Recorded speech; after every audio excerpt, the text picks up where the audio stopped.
لونگ کا استعمال صدیوں سے ہوتا چلا آ رہا ہے۔ لونگ نہ صرف ہمارے کھانوں کو ذائقہ دار بناتی ہے بلکہ اس کا استعمال ادویہ سازی میں بھی کیا جاتا ہے۔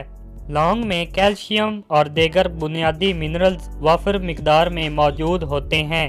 اس کے علاوہ لونگ کو بہت سی بیماریوں کے علاج میں استعمال کیا جاتا ہے۔ تحقیق سے یہ بات ثابت ہوئی ہے کہ لونگ دیگر جوڑوں سے متعلق مسائل کے حل میں معاون ثابت ہوتی ہے۔ کئی مطالعوں سے یہ بات واضح ہوئی ہے کہ لونگ میں آئسوفلاوینز کی موجودگی کے سبب یہ سنیاس سے قبل پیش آنے والی مشکلات سے بچانے کے ساتھ ساتھ ہارمونز کی متوازن سطح کو برقرار رکھنے میں اور موڈ سوئنگ سے بچاؤ میں بھی مدد دیتی ہے۔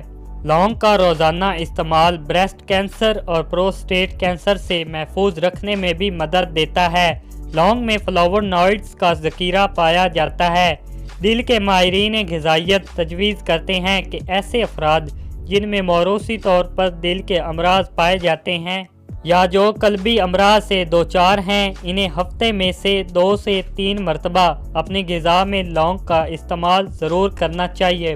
یہ ہارٹ اٹیک اور سٹروک سے بچاؤ میں بھی معاون ثابت ہوتی ہے۔ مزید اس میں موجود کومارینز دل کی شریانوں میں ہونے والی رکاوٹوں کو دور کرنے اور دل کے پٹھوں کی مضبوطی میں اہم کردار ادا کرتا ہے۔ لونگ میں شامل اینٹی ایجنگ مادے جلد کی لچک برقرار رکھتے ہوئے نمایاں لکیریں اور بڑھتی عمر کے اثرات زائل کرنے میں معاون ثابت ہوتے ہیں۔ جلد کے لیے بنائی جانے والی موضوعات جن میں لونگ کا استعمال کیا جاتا ہے، ان میں جلد کے ٹشوز کی مرمت کی خاص صلاحیت پائی جاتی ہے۔